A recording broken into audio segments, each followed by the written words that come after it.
robin. Did we have robin marked down for I've this got one? the robin, yeah. Okay. I heard the... Oh, ovenbird. Yeah, Ovenbird that was an down in there. ovenbird, yeah.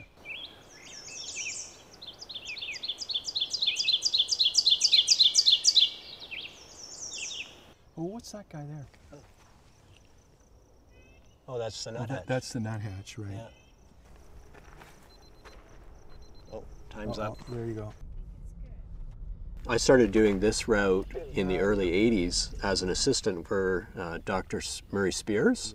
And I think he started doing this route in 1968 because you can tell by the route number the year they started. And then he passed it on to me and I've been doing it ever since. And Jim's been doing it for a good portion of those years.